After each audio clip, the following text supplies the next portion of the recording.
రవి గారు సిద్ధంగా రవి గారు నమస్తే సార్. నమస్తే వర్మ సార్, అసభ్య వ్యాఖ్యలు రచ్చ, మీడియా ముందు నిరసనలు, ఎమ్మెల్యేలపై పోలీసులు దురుసు, మాజీ మంత్రుల మీద కూడా ఒక పెద్ద రచ్చ కింద మారుతున్న నేపథ్యం.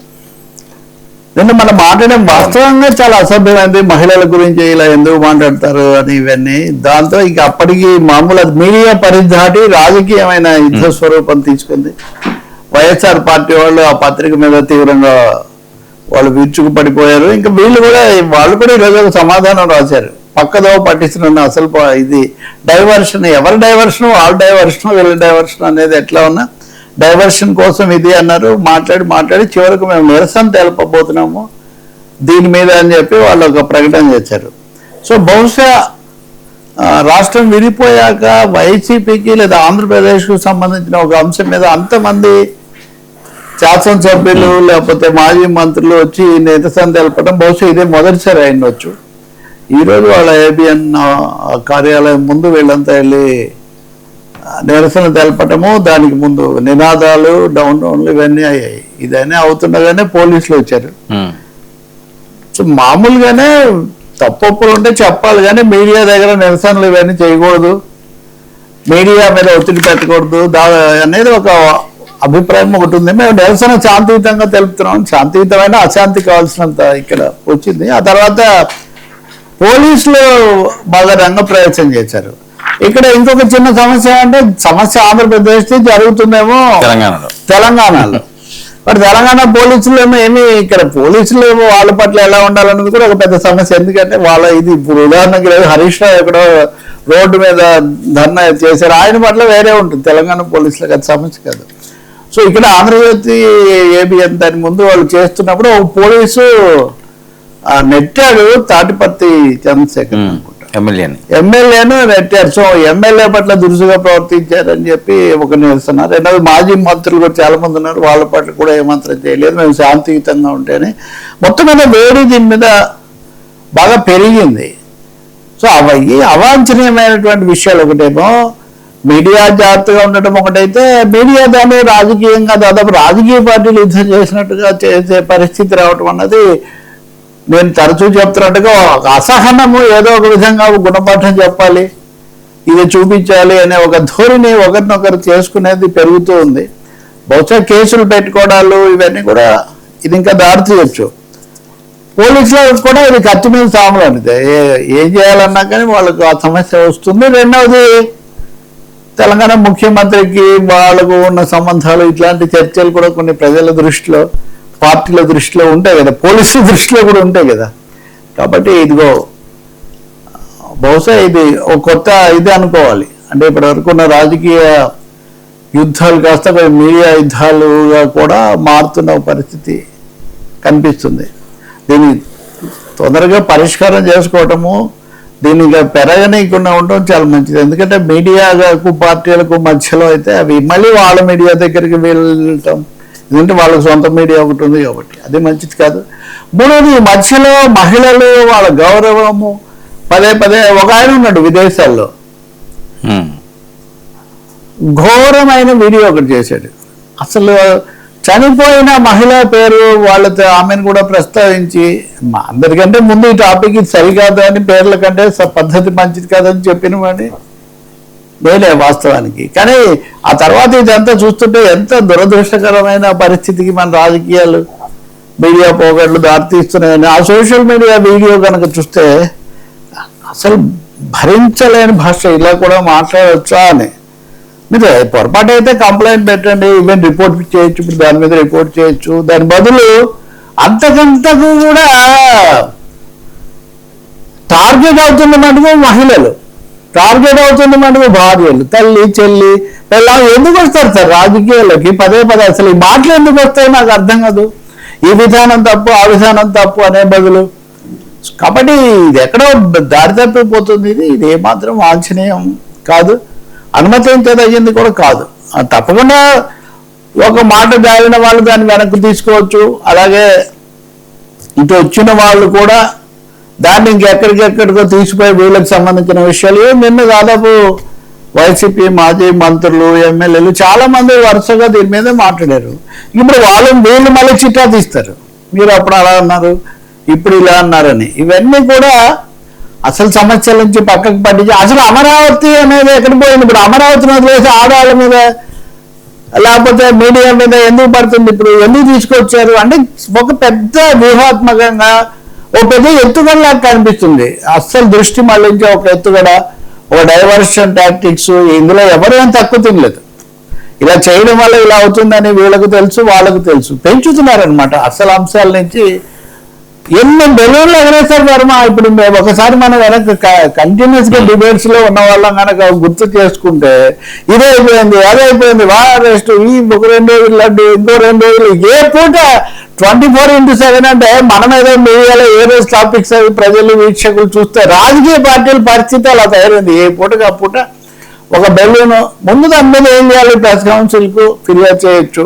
అవును, విమర్శలు చేశారు, విమర్శలు కూడా చేయొచ్చు. వాళ్ళకు మిర్యాదు కాబట్టి వాటిలో ఖండించవచ్చు. అలాగే వీళ్ళు కూడా ఫిర్యాదు చేయొచ్చు. వెంటనే ఒకరి మీద ఒకరు బస్తీని సవాలన్న పద్ధతిలో ఒకరి మీద ఒకరు తీసుకోవాల్సిన అవసరం అదంతా ఏముంది? కాబట్టి ఇది పేరుకుపోయినటువంటి ఒకరి మీద ఒకరిని భరించలేని ఒక లక్షణం వల్ల ఇది జరుగుతుంది.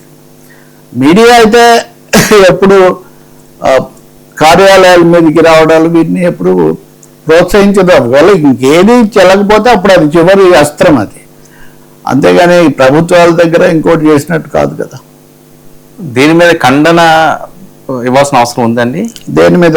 ఇప్పుడు ఈ అంశం మీద వాళ్ళ అవనియండి లేకపోతే కుటుంబం వాళ్ళ అవనియండి, దీని మీద స్పందించడం అంటే ఏదైనా ఒకరు జరిగినప్పుడు ఎందుకు కొన్ని వాయిస్లు రావట్లేదని చాలా అంటే 2 విషయాలు సార్. ఒకటి, ఎవరైతే ఛానల్లో ప్రసారం చేసి దాన్ని పత్రికలో తీసేశారో వాళ్ళు దాన్ని పొరపాటుని గుర్తు ఆ మాట చెప్పరే.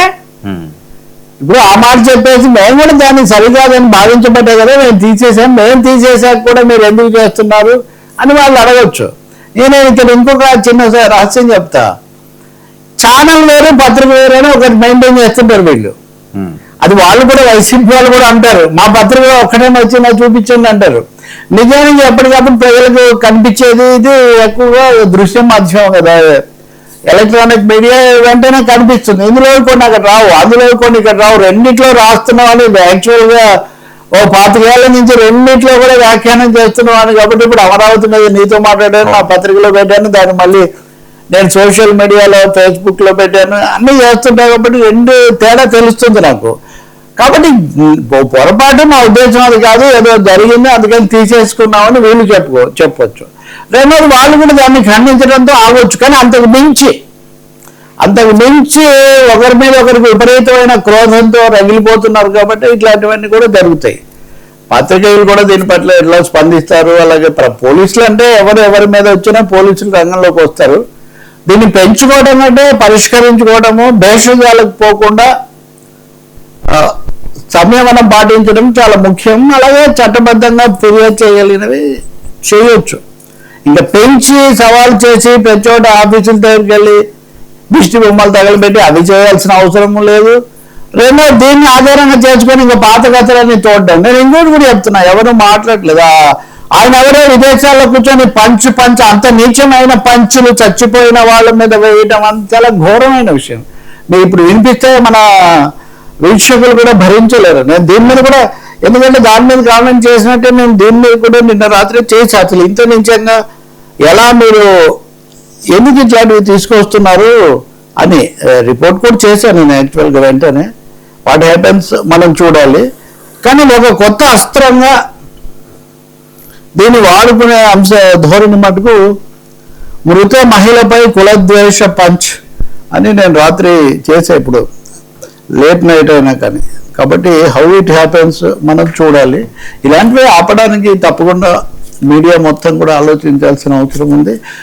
ఈ రాజకీయ చర్చల్లోంచి, పరస్పర యుద్ధాల్లోంచి మహిళలను తరచూ వాడుతున్నట్టుగా తల్లి చెల్లి భార్యలను మినహాయించాల్సిన అవసరం చాలా ఎక్కువగా ఉంది.